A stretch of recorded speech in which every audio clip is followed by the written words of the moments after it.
Photographer Dilip என்ன mail அனுப்பிச்சிருக்கான்? ஏதோ Selvanayagi house function இருக்கு.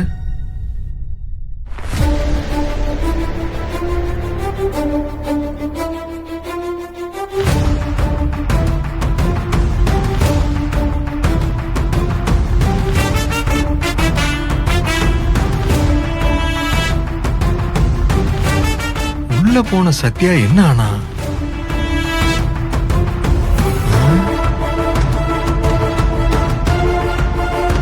என்ன இவ்வளவு நேரம் சத்யா மாப்பிள்ள ரூம்ல என்ன பண்ணிட்டு இருந்தா? செல்வநாயகியும் அவளும் ஏதாவது பேசிக்கிட்டாங்களா?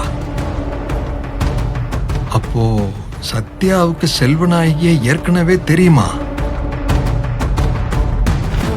அவங்க ரெண்டு பேருக்கும் என்ன சம்பந்தம்?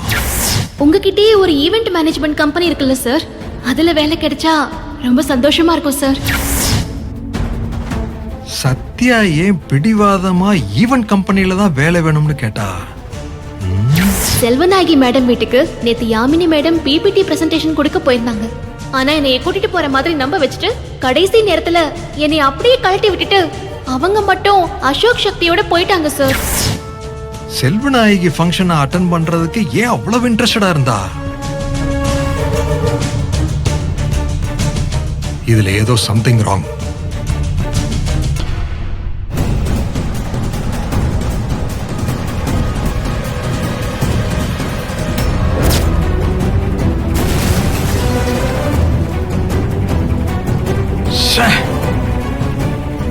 ஒரு சின்சியரான ஒர்க்கர் மேல அபாண்டமா பழி போட்டு இப்படி துரத்துறீங்களே. இப்ப போறேன், ஆனா என்ன நடந்ததுன்னு கண்டுபிடிக்காம நான் ஓய மாட்டேன் சார். இல்லனா உங்களுக்கே ஒரு நாள் உண்மை தெரிய வரும் சார். நான் எந்த தப்பும் செய்யலன்னு புரிஞ்சுக்கிட்டு அன்னைக்கு நீங்க திரும்பி கண்டிப்பா என்ன திரும்ப இதே வேலைக்கு கூப்பிடுவீங்க சார். அந்த நம்பிக்கை எனக்கு இருக்கு சார். நான் அவசரப்பட்டு யாமினிய வேலையை விட்டு தூக்கிட்டேன். செல்வநாயகி ஃபங்க்ஷன் நின்னு போனதுக்கு காரணம் சத்யாவா?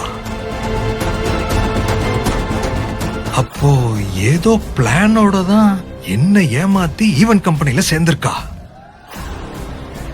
யார் இந்த சத்யா? திடீர்னு ஒரு நாள் நைட்டு நம்ம மகளை காப்பாத்தி வீட்டுக்கு கூட்டிட்டு வந்தா. ஒருவேளை ஆர்த்திய காப்பாத்தினதே டிராமாவா?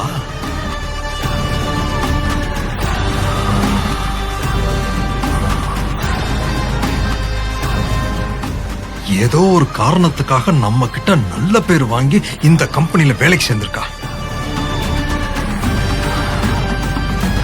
அடச்சே, நம்மள நம்ப வச்சு இப்படி ஏமாத்திட்டாளே. நீ இப்படி ஒரு சதி வேலை பண்ணுவேன்னு நான் நினைக்கவே இல்லை. யார் நீ?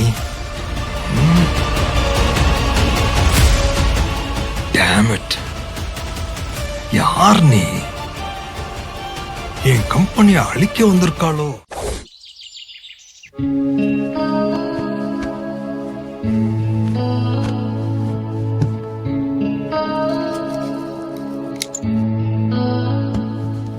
சத்யா, என்னக்கா நேத்து ராத்திரி ஆச்சும் நிம்மதியா தூங்குனியா? ஆமாண்டி, அதுவும் ரொம்ப நாளைக்கு அப்புறம். Very good. இனிமே உனக்கு பொண்ணு பாக்குற படலமே கிடையாது. உன் கல்யாண பேச்ச 6 மாசத்துக்கு தள்ளி போட்டாச்சு. உனக்கு மாப்பிள்ள பாக்குறேன்னு அப்பாவும் அம்மாவும் இதுக்கு மேல உன்னை தொந்தரவு செய்ய மாட்டாங்க. நிஜமாவே நீ ஊருக்கு வந்து எனக்கு பெரிய உதவி பண்ணிட்ட. அதெல்லாம் பரவாயில்லக்கா.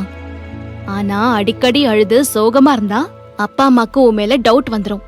அப்படி எதுவும் நடக்காம பாத்துக்கோ. நிச்சயமா. ஆனா 6 மாசம் வரைக்கும் என் நிலைமை தாங்குமா? 6 மாசம்ங்கிறது ஒரு பேச்சுக்கு சொல்றது. இன்னும் 2 மாசத்துல உன் வயிறு வெளியே தெரிய ஆரம்பிச்சிரும்ல. அதுக்குள்ள நான் உன் அபி கூட சேர்த்து வச்சிருவேன். நீ சந்தோஷமா இருக்கணும்க்கா. இந்த வார்த்தை போதும்டி.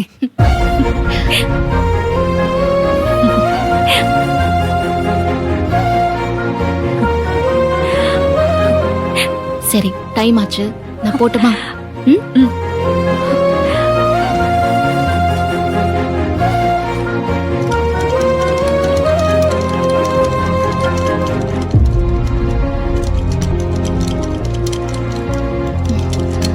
பாட்டி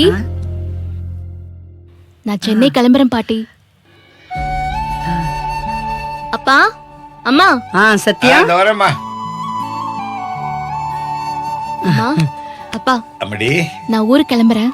பத்திரமா போயிட்டு வாடா. அம்மடி மாப்பிள்ளைய நல்ல விதமா சமாளிச்சு 6 மாசம் கழிச்சு கல்யாணம் பண்ணிக்க தேவிய சம்மதிக்க வச்சுட்டேன். நன்றிம்மா. அது ரொம்ப பெரிய விஷயம்மா. இப்பதான் எனக்கு மனசுல இருக்கிற பாரமே இறங்கின மாதிரி இருக்கு. அதுவும் தேவிய பார்க்காமலே மாப்பிள்ளை கல்யாணத்துக்கு சம்மதம் சொன்னது பெரிய கின்னஸ் ரெக்கார்ட். அந்த பெருமை உனக்கு தாண்டி. இருக்கட்டும் இருக்கட்டும். அக்கா அப்பா அம்மாவை நல்லபடியா பாத்துக்கோ. உன்னை நம்பிதான் என்னோட 2 ஐஸையும் நான் இங்கேயே விட்டுட்டு போறேன். ஓவர் ஐஸ் வைக்காத. எங்களை பாத்துக்க எங்களுக்கு தெரியும். நீ உன்னை பத்திரமா பாத்துக்க. அம்மா அப்புறம் இன்னொரு முக்கியமான விஷயம்மா. சென்னையில தான் மாப்பிள்ளை இருக்காரு. அவர் மேலயும் ஒரு கண்ணு வச்சுக்கோ. சரிப்பா. ஆ. பாட்டி சத்யா, உடம்ப பத்திரமா பாத்துக்கோ பாட்டி. சென்னையில பத்திரமா இருமா. எங்க போனாலும் ஆட்டோல தான் போகணும், ஆட்டோல தான் வரணும். புரியுதா? Auto auto auto. ரொம்ப நல்லாவே புரியுது பாட்டி. அக்காவை பத்திரமா பாத்துக்கோ. பஸ்ஸுக்கு டைம் ஆச்சு. சரிம்மா, நான் போயிட்டு வா. கிளம்புறேன். வரேம்மா. அப்பா போயிட்டு வாம்மா, போயிட்டு வா.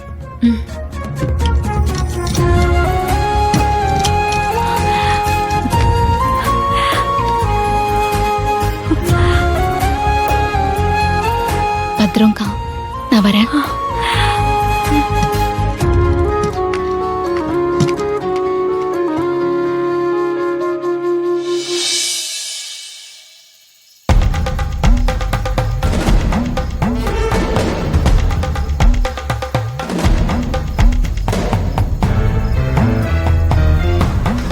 என்ன சேது, வீட்டு வரவு செலவு கணக்கெல்லாம் மாசம் மாசம் கூடிக்கிட்டே வருது.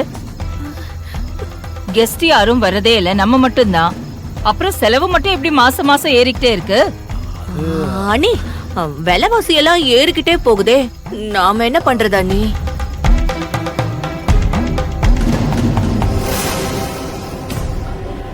தேவி தேவி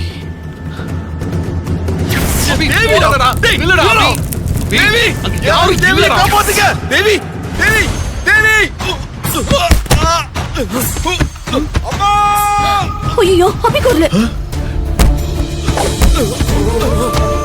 அபி ஐயோ, அபி அபி அபி அபி அபி அபி